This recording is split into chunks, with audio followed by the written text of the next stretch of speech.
Hello there, friend, and welcome to Ghastly Tales. You're just the person I was waiting for. I know how much you love to be afraid, to feel goosebumps on your skin, and to feel the hair on your neck stand on end, to fear for your very life. I have 2 tickets to a truly frightening feature, and one has your name on it. Join me for Budget Cinema by Dr. von Hugenstein.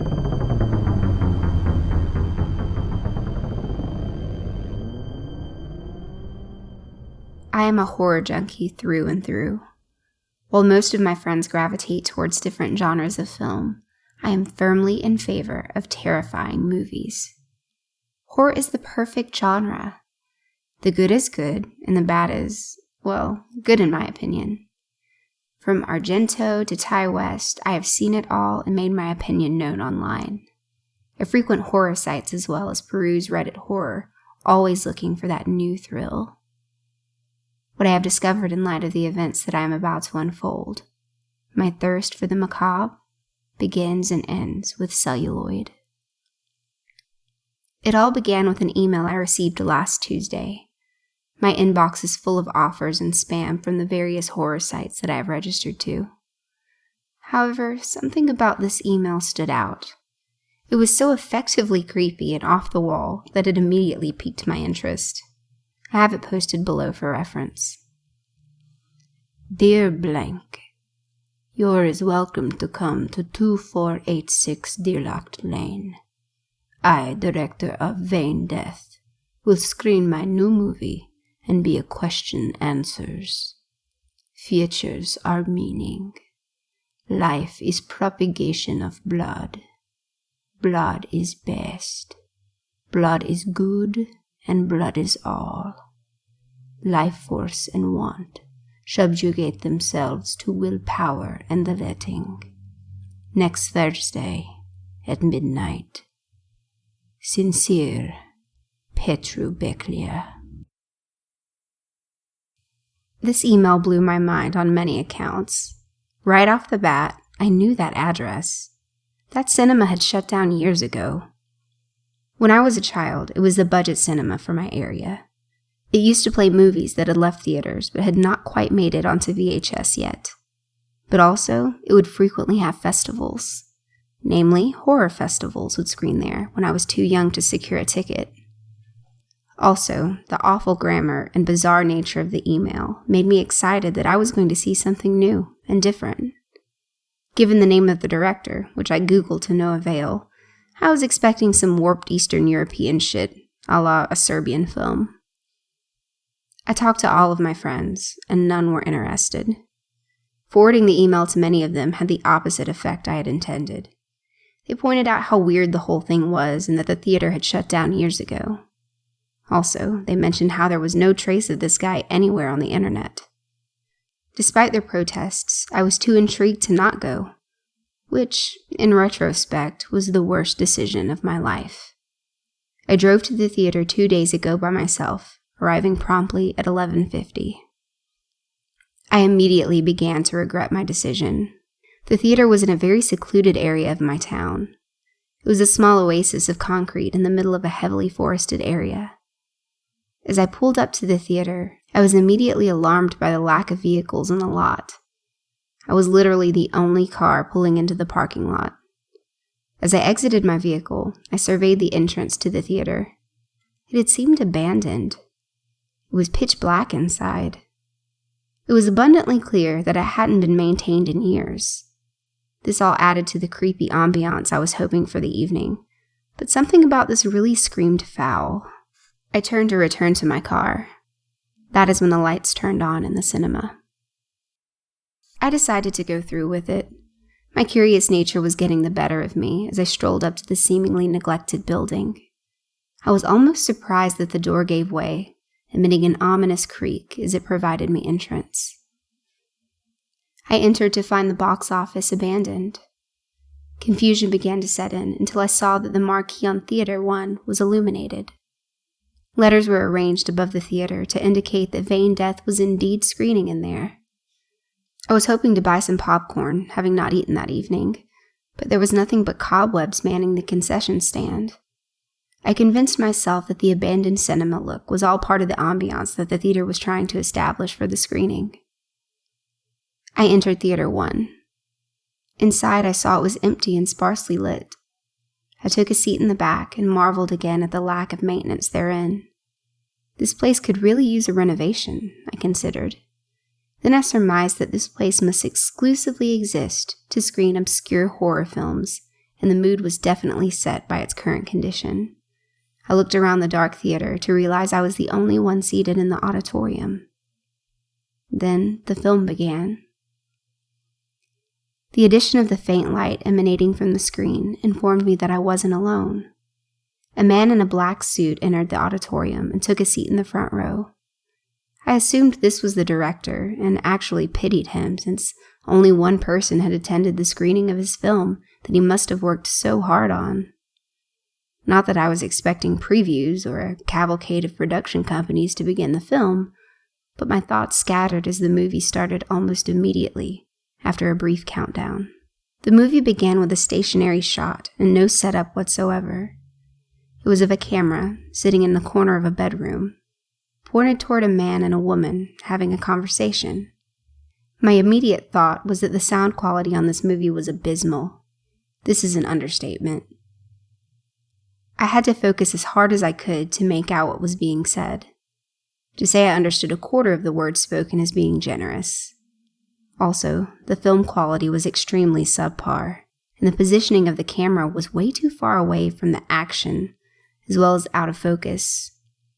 It was jarring, to say the least, to see such shoddy filmmaking, but I gave the director the benefit of the doubt. This could be the mood he was trying to invoke, a grainy and poorly mixed film. The conversation between the man and the woman, at first I could barely glean their gender by their voices, combined with the grainy and out-of-focus images on the screen, went on and on. Due to the poor quality of the sound, I could barely understand what was being said. The woman seemed to be sufficiently scared, from what I could gather. She mentioned ropes, which cued me into the fact that she may be tied to the chair. About 5 minutes in, I could hear a baby crying. I noticed that there was what could be part of a crib in the opposite corner of the room. As boredom began to set in, I noticed that the figure in black had moved a couple rows backwards in the theater. It was too dark to be sure, but I was convinced that he was staring at me intently. The conversation continued with the camera remaining stationary.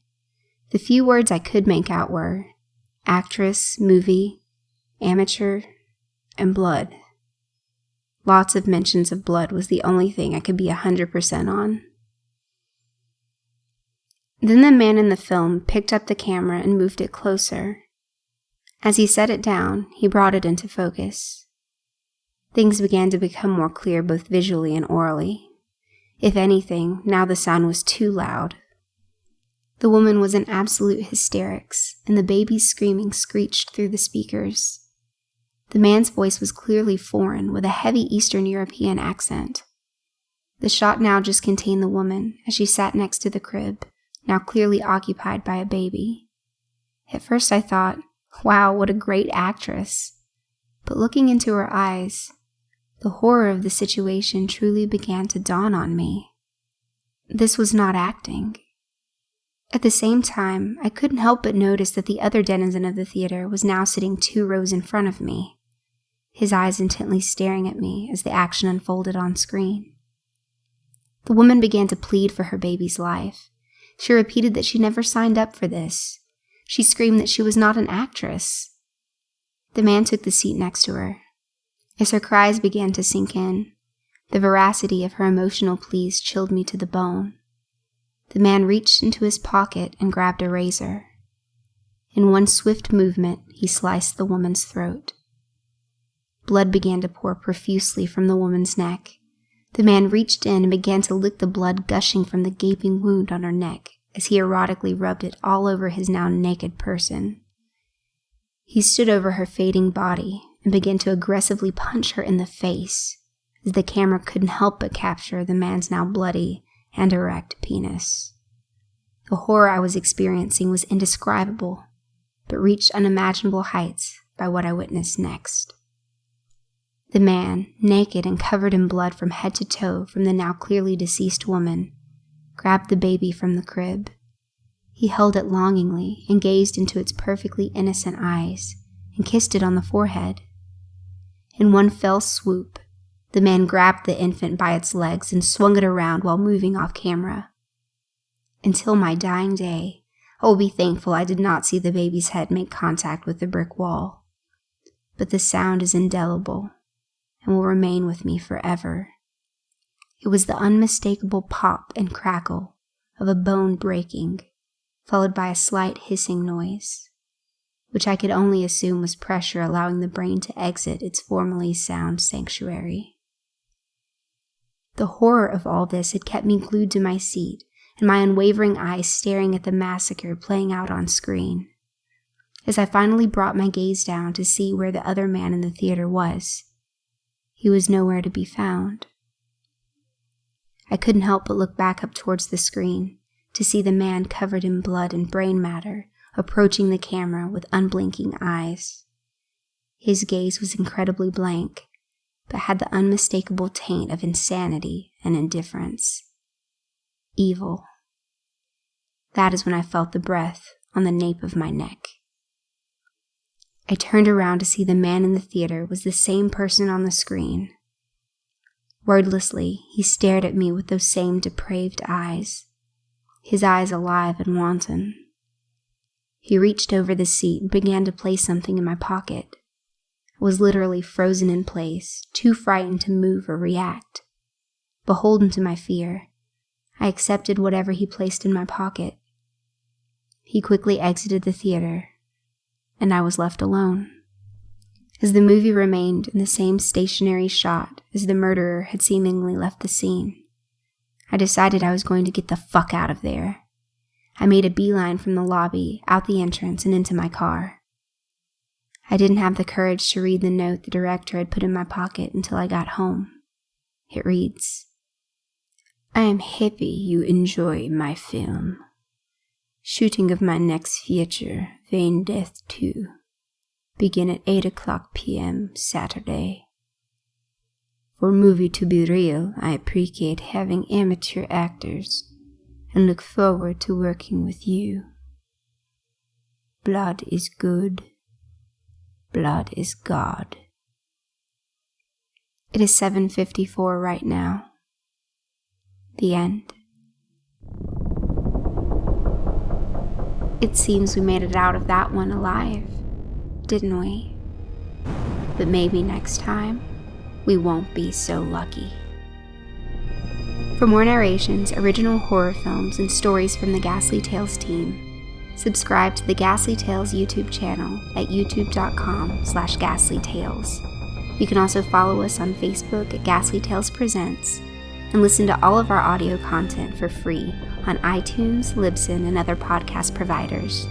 Just search for the Ghastly Tales Horror Show, and we'll take care of the scares. And for more narrations by me, click the link in the description below.